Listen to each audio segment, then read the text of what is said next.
നമസ്കാരം. പതിവ് പോലെ ഇന്ന് സമ്പത്തിന്റെ ക്ലാസ്, വെൽത്ത് ക്ലാസ്സസിന്റെ രണ്ടാമത്തെ അധ്യായത്തിലേക്ക് സ്വാഗതം. 100 റൂൾസ് ഓഫ് വെൽത്ത് എന്ന് പറയുന്ന പോഡ്കാസ്റ്റ് സീരീസിലെ രണ്ടാമത്തെ ദിവസമാണെന്ന്. ഇന്നലത്തെ വീഡിയോസ് നിങ്ങൾ എല്ലാവരും കണ്ടു കാണും എന്ന് വിശ്വസിക്കുന്നു. കാണാത്തവർക്ക് വേണ്ടി ഞാൻ ഇതിന്റെ കൂടെ അത് പിൻ ചെയ്ത് വെച്ചേക്കാം. കാണുക, ഇന്നലെ പറഞ്ഞ കാര്യങ്ങളൊന്നും കൂടി മനസ്സിലാക്കി വെക്കുക. നിങ്ങൾക്കും പണക്കാരനാകാം എന്നതിനെ പറ്റിയിട്ടാണ് ഇന്നലെ പറഞ്ഞത്. അപ്പോൾ നിങ്ങൾ എല്ലാവരും അതിന് താഴെ കമന്റ് ആയിട്ടൊക്കെ രേഖപ്പെടുത്തിയിട്ടുണ്ട്. Yes, you can do it, you can become a wealthy man എന്നതൊക്കെ നിങ്ങൾ കമന്റ് ആയിട്ട് രേഖപ്പെടുത്തി. അപ്പൊ ഇതുപോലെ ഇന്ന് രണ്ടാമത്തെ ദിവസം നമ്മൾ 100 ദിവസത്തെ പദ്ധതിയാണ്. അപ്പൊ ഓരോ ആളും നിങ്ങളുടെ ഇത് കേട്ടതിന് ശേഷം നിങ്ങളുടെ അഭിപ്രായങ്ങൾ താഴെ എന്തായാലും എഴുതി അറിയിക്കണം. കാരണം അത് നിങ്ങൾക്ക് തന്നെ ലഭിക്കുന്ന വലിയൊരു കോംപ്ലിമെന്റ് ആയിട്ട് തന്നെ എടുക്കണം. എനിക്കും നിങ്ങൾക്ക് രണ്ടുപേർക്കും കിട്ടുന്ന ഒരു കോംപ്ലിമെന്റ് ആയിട്ട് കരുതും. കാരണം ഇത് എപ്പോഴാണോ നിങ്ങൾ എഴുതുന്നത് അപ്പോഴാണ് ഇതിനൊക്കെ വർക്ക് ചെയ്യാനുള്ള കൂടുതൽ കോൺസെപ്റ്റ് ഉണ്ടാകുന്നതാണ് ലോ ഓഫ് അട്രാക്ഷൻ പഠിപ്പിക്കുന്നത്. അപ്പൊ അതിന് നിങ്ങൾ എല്ലാവരും തയ്യാറാവുക. അതുപോലെ തന്നെ വീഡിയോ മറ്റുള്ളവർക്ക് അയച്ചു കൊടുത്ത് അവർക്ക് ഉപകാരപ്രദമായി മാറട്ടെ, അവർക്കും പണം ഉണ്ടാക്കാൻ സാധിക്കും എന്നുള്ള ഒരു ധൈര്യം അവർക്കെല്ലാം സാധിക്കട്ടെ. അതിന്റെ കോൺസെപ്റ്റ് ഒക്കെ നിങ്ങൾ പറഞ്ഞിരുന്നു. വളരെ വിശദമായി തന്നെ നല്ലതായിട്ട് ആൾക്കാർ റെസ്പോണ്ട് ചെയ്തതിൽ വളരെയധികം സന്തോഷം. ഇന്നത്തെ കാര്യത്തിലേക്ക് കടക്കാം. അതിനു മുമ്പ് നമുക്ക് മറക്കണ്ട, ഈ ചാനൽ നമ്മൾ ഉപയോഗിക്കുന്ന ഒരു വാക്കുണ്ട്, I am a profit maker. നമ്മൾ ഈ ചാനൽ മുഴുവനായിട്ട് ബിസിനസ് ചെയ്യുന്ന ആൾക്കാർക്ക് വേണ്ടിയിട്ടാണ് പ്രോഗ്രാം ചെയ്തിരിക്കുന്നത്. അപ്പോൾ ബിസിനസ് മാസ്റ്ററി ഹബിൽ ബിസിനസിന്റെ പ്രധാന ഘടകമാണല്ലോ സമ്പത്ത് എന്ന്. അതുകൊണ്ട് സമ്പത്തിന്റെ 100 നിയമങ്ങൾ ഇവിടെ തന്നെ പറയുന്നത്. മറ്റു ബിസിനസിന്റെ ക്ലാസ്സുകൾ കൂടെ തന്നെ ഉണ്ടാവും, അത് യാതൊരു വിഷയമില്ല. ഇതും കൂടി ചേർത്ത് കൊണ്ടുപോകണം. അപ്പോൾ ഞാൻ എന്നെ പരിചയപ്പെടുത്തേണ്ട ആവശ്യമുണ്ടെന്ന് തോന്നുന്നില്ല, എന്നാലും പറയാം. ഞാൻ ദിനേശ് മുങ്ങത്ത്, അബുദാബിയിൽ നിന്നാണ്. ഞാൻ 25 വർഷമായിട്ട് ഇവിടെ ബിസിനസ് ചെയ്യുന്ന ഒരാളാണ്. ഞാനൊരു ഹാപ്പിനെസ് മാസ്റ്ററി അല്ലെങ്കിൽ എന്താ പറയുക ഹാപ്പിനെസ് ലൈഫ് കോച്ചാണ്. അതുപോലെ ലോ ഓഫ് അട്രാക്ഷൻ സർട്ടിഫൈഡ് ട്രെയിനറാണ്, ബിസിനസ് മെന്ററാണ്. അതുപോലെ തന്നെ ഈ എന്താ പറയാ നമ്മുടെ ബാക്കിയുള്ള കാര്യങ്ങൾ ഓതറാണ്. കഴിഞ്ഞ മലയാളത്തിൽ ഒരു ആകർഷണ നിയമവും പിന്നെ ശുഭാപ്തി വിശ്വാസം ശുഭചിന്തകളും മൈൻഡ് പ്രോഗ്രാമിംഗ് ആയിട്ടുള്ള മനസ്സൊരു വിസ്മയം എന്ന് പറയുന്ന പുസ്തകവും അതുപോലെ തന്നെ കുറച്ച് കവിതകളും അതുപോലെ തന്നെ ഇത് ബിസിനസ്സുമായിട്ട് ബന്ധപ്പെട്ട് master your business, no your business എന്ന പുസ്തകങ്ങളും എഴുതിയിട്ടുണ്ട്.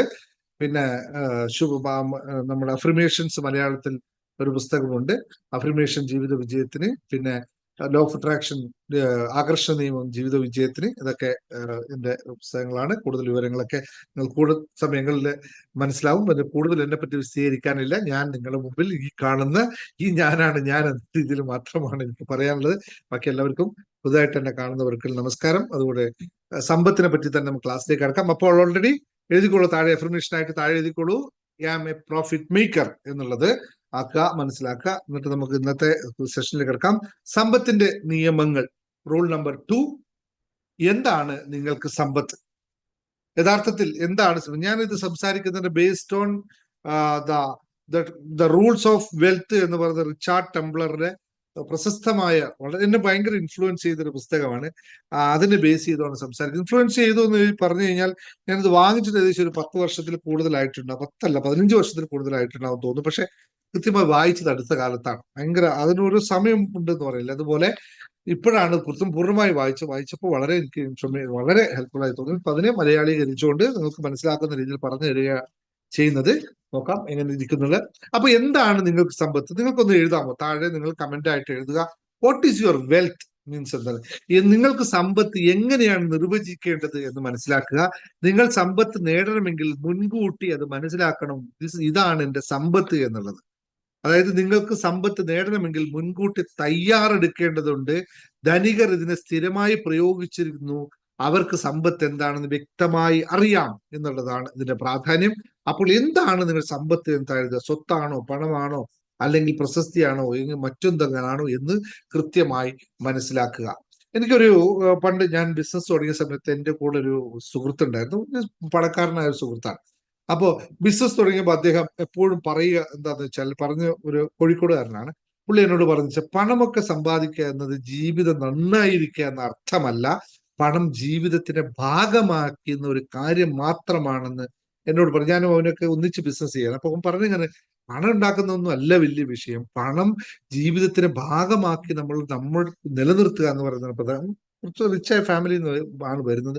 പക്ഷെ നമ്മുടെ ഉദ്ദേശം എന്തായിരുന്നു വെച്ചാൽ, എന്റെയൊക്കെ അന്നത്തെ വെച്ചാൽ പണം ഉണ്ടാക്കുക, പണം ഉണ്ടാക്കുക, പണം. പക്ഷെ അതുകൊണ്ട് എന്താ, പണം ഉണ്ടാകാൻ ഒരുപാട് സമയമെടുത്തു എന്നുള്ളതാണ് എനിക്ക് മനസ്സിലായത്. അപ്പൊ പണം ഉണ്ടാക്കുക എന്നത് അല്ല പ്രാധാന്യം എന്നും, പണത്തിന് വേണ്ടി ജോലി ചെയ്യുക നല്ല പ്രാധാന്യം, ജീവിതത്തിന്റെ ഒരു ഭാഗമാണ് പണം എന്ന് തീരുമാനിക്കുന്നതാണ് യഥാർത്ഥം സംഭവിക്കേണ്ടതെന്ന് മനസ്സിലാക്കുക.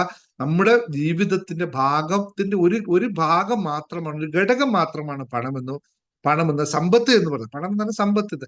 യഥാർത്ഥ സമ്പത്ത് എന്നത് താൻ സ്വന്തമാക്കിയ മൂലധനത്തിൽ നിന്നുള്ള ലാഭമാണെന്ന് ബിസിനസ്സുകാർ മനസ്സിലാക്കണം. നമുക്ക് സമ്പത്ത് എന്ന് പറയുന്നത് നമ്മൾ മൂലധനം ഇൻവെസ്റ്റ് ചെയ്തുകൊണ്ട് അതിൽ നിന്ന് കിട്ടുന്ന മുഴുവൻ പൈസയും അല്ല നമ്മുടെ സമ്പത്ത്, അതിലുണ്ടാക്കിയ ലാഭം മാത്രമാണ് നമ്മുടെ സമ്പത്ത് എന്ന് മനസ്സിലാക്കുക. ഇത് കുറെ കഴിയുമ്പോൾ ക്ലാസ് ഇങ്ങനെ കുറെ പോകുമ്പോൾ കുറച്ചും കൂടി വ്യക്തമാവും, ഇത് പെട്ടെന്ന് മനസ്സിലാവില്ല. സത്യത്തിൽ സമ്പന്നത എന്നത് ഞാൻ ഉറങ്ങുമ്പോഴും എനിക്ക് ലഭിച്ചുകൊണ്ടിരിക്കുന്ന പണമാണ്, അതിലാണ് നമ്മൾ വിശ്വസിക്കേണ്ടത് എന്ന് ഒന്നുകൂടി മനസ്സിലാക്കാം. നമ്മൾ ഉറങ്ങുമ്പോഴും നമുക്ക് ലഭിച്ചുകൊണ്ടിരിക്കുന്ന പണമാണ് യഥാർത്ഥ നമ്മുടെ സമ്പത്ത് എന്ന് പറയുന്നത്.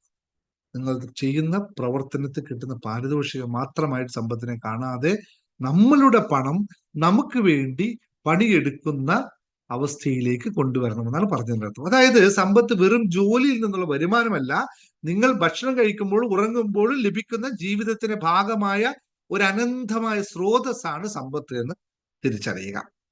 ഈ നിർവചനം ഒരാൾ ധനത്തെ എങ്ങനെയാണ് കാണുന്നത് എന്ന ദൃശ്യത്തിൽ അല്ലെങ്കിൽ അതിന്റെ ദർശനത്തിൽ വളരെ കൃത്യമായ ആഴമുള്ള ഉയർന്ന ഒരു അവസ്ഥയിലേക്ക് നമ്മൾ എത്തിക്കും. പഴയകാലത്ത് എല്ലാവരും കോടിപതിയാകാൻ വേണ്ടി ആഗ്രഹിച്ച് നടന്നിട്ടുണ്ട്, എല്ലാവരും കോടീശ്വരനാവുക എന്ന് വലിയൊരു സംഭവമാണ്. പക്ഷെ ഇന്നത്തെ കാലത്ത് വിലയേറിയ കാറുകൾ വാങ്ങിക്കാം, ലക്ഷക്കണക്കിന് വിലയുള്ള കാറുകളുണ്ട്, അല്ലെങ്കിൽ എന്താ പറയാ, ഒരു വീടൊക്കെ കിട്ടിക്കഴിയുമ്പോൾ തന്നെ കോടികളിൽ അപ്പുറത്തേക്ക് ബഡ്ജറ്റായി പോകും. ഇതൊക്കെ അവർ തന്നെ പലരും സമ്പന്നരാണെന്ന് മനസ്സിലാക്കാതെ ശതകോടി സമ്പന്നതയുടെ ലക്ഷ്യം തേടി നടക്കുന്നവരായി കാണാം. അവർക്കത് മനസ്സിലാവുന്നില്ല. അവർക്ക് കോടീശ്വരനായോ എന്ന് ചോദിച്ചാൽ, അവർ പ്രോപ്പർട്ടി മേടിച്ചു കഴിഞ്ഞാൽ, വണ്ടി മേടിച്ചാൽ അതെല്ലാം ആ സമ്പത്തിനെ ഒഴിവാക്കിക്കൊണ്ട് അവർ വീണ്ടും സമ്പത്തിന്റെ പിറകെ പോകുന്നു എന്നുള്ളതാണ്. എനിക്ക് സമ്പത്തിനെ കുറിച്ച് പറഞ്ഞാൽ, നമ്മൾ സാധാരണ സംഭവിക്കുന്നത് മതി എന്ന് എവിടെ നമ്മൾ തീരുമാനിക്കുന്നു അത്രമാത്രം. എപ്പോഴാണോ നമുക്കിത് മതി എന്ന് പറഞ്ഞാൽ അവിടെ സമ്പത്ത് നിൽക്കും. എനിക്ക് ആവശ്യമായത് ജീവിതം നയിക്കാൻ പറ്റുന്നതും ഉള്ളത് എന്താണെന്നുള്ളതാണ് നമ്മുടെ പ്രാധാന്യം എന്ന് പറയുന്നത്. അതിന് നമ്മൾ അവിടെ എത്തുമ്പോൾ നമ്മൾ സമ്പന്നനായി, പിന്നെ കിട്ടുന്നതൊക്കെ ബാലൻസിങ് ആണ് എന്ന് മനസ്സിലാക്കുക. ചിലർക്ക് അത് മനസ്സിലാക്കാൻ വളരെ പ്രധാനം. കുടുംബത്തിലുള്ളവരും വീട്ടിലുള്ളവരും അടിയന്തരാവസ്ഥകൾക്കൊക്കെ നമുക്ക് പണം ഉണ്ടായിരിക്കണം. വീട്ടിലാവശ്യത്തിന്, കുടുംബത്തിലെ ആവശ്യത്തിന്, ഏറ്റവും ഇമർജൻസി സിറ്റുവേഷൻ ആയി ഉണ്ടായിരിക്കുന്ന ആവശ്യത്തിനൊക്കെ പണം നമ്മൾ ഉണ്ടായിരിക്കണം എന്ന അർത്ഥം മാത്രമായിട്ട് പണത്തെ എടുത്തു കഴിഞ്ഞാൽ നമ്മുടെ കാറുകളുടെ എണ്ണം, വീടുകളുടെ മൂല്യം, ബാങ്കിലെ പണം അല്ലെങ്കിൽ നിക്ഷേപങ്ങളുടെ എണ്ണം മുതലായവയിൽ നിന്ന് നിശ്ചയിക്കേണ്ടതല്ല എന്ന് നമുക്ക് മനസ്സിലാവും. ശരിയോ, ഇവിടെ ഒറ്റ കാര്യമുള്ളൂ, അത് ശരിയാണോ ഇത് ശരിയല്ലേ എന്ന് ഒറ്റ ഉത്തരം പറയാൻ പറ്റില്ല. പക്ഷെ ഒരു വ്യക്തമായ ലക്ഷ്യമുണ്ടെങ്കിൽ വിജയത്തെ അളക്കാനും തിരിച്ചറിയാനും സാധിക്കുമെന്നോ. അപ്പോൾ നിങ്ങൾക്ക് പണം, ഞാൻ പറഞ്ഞു വന്നതിന് ഇത്രയും ചുരുക്കം ഇതാണ്, നിങ്ങൾക്ക് പണം എന്ന് പറയുന്നത് വാട്ട് ഈസ് യുവർ ഗോൾ എന്നതിനനുസരിച്ചിരിക്കും. നിങ്ങളുടെ ലക്ഷ്യം എന്താണ്, അല്ലെങ്കിൽ നിങ്ങളുടെ യഥാർത്ഥ സമ്പത്ത് എന്ന് പറയുന്നത് ലക്ഷ്യം എന്താണ്, ആ ലക്ഷ്യത്തിൽ എത്തിയോ ഇല്ലയോ എന്ന് മാത്രമാണ്. ലക്ഷ്യമില്ലെങ്കിൽ നമുക്ക് എങ്ങനെ സമയം ചെലവഴിക്കാമെന്നും, ലക്ഷ്യം നിർവചിക്കാതെ വിജയത്തെ എങ്ങനെ അളക്കാൻ സാധിക്കും എന്നൊന്ന് ചിന്തിച്ചു നോക്കുമ്പോൾ നമുക്ക് എന്ത് ലക്ഷ്യമാണോ ആവശ്യമുള്ളത് അതാണ് നമ്മുടെ സമ്പത്ത് എന്ന് തിരിച്ചറിയുക. ഇങ്ങനെ ലക്ഷ്യത്തെക്കുറിച്ചുള്ള നിങ്ങളുടെ വ്യക്തമായ നിർവചനങ്ങൾ, അത് നിങ്ങളെ തൃപ്തിപ്പെടുത്തുന്ന രീതിയിൽ ഉള്ള ജീവിതം നയിക്കാൻ മതിയായതും ഉപയുക്തവുമായത് ഏതാണോ അതിനെയാണ് നമ്മൾ സമ്പത്ത് എന്ന് പറയുന്നത്. ഒന്നുകൂടി പറയാം, സമ്പത്തിനെ കുറിച്ചുള്ള നിങ്ങളുടെ വ്യക്തമായ നിർവചനം എന്ന് പറയുന്നത് നമ്മളെ തൃപ്തിപ്പെടുത്തുന്ന, ജീവിതം നയിക്കാൻ മതിയായ, അതിനെ എല്ലാ സമയത്തും ഉപയോഗിക്കാൻ പറ്റുന്ന രീതിയിലുള്ള ആവശ്യമായ അളവിൽ ഉണ്ടായിരിക്കുമ്പോഴാണ് നമ്മൾ സമ്പന്നൻ എന്ന് പറയുന്നത് എന്ന് മനസ്സിലാക്കുക. അപ്പോൾ നിങ്ങൾക്ക് മനസ്സിലായല്ലോ എന്താണ് നിങ്ങൾക്ക് സമ്പത്ത് എന്ന്. വ്യത്യസ്തമായ അഭിപ്രായം ഉണ്ടെങ്കിൽ ടൈപ്പ് ചെയ്യുക, താഴെ അറിയിക്കുക. ഇങ്ങനെയല്ല, ഇങ്ങനെയാണ് എൻ്റെ. Just have A discussion, let's talk about. നമുക്ക് അടുത്ത ദിവസങ്ങളിൽ അതിനുമായിട്ട് ബന്ധപ്പെട്ട വീഡിയോസും കൂടി അതിനോട്ട് ആഡ് ഓൺ ചെയ്ത് വരാം. എല്ലാവരെയും ഞാൻ സ്വാഗതം ചെയ്യുന്നു.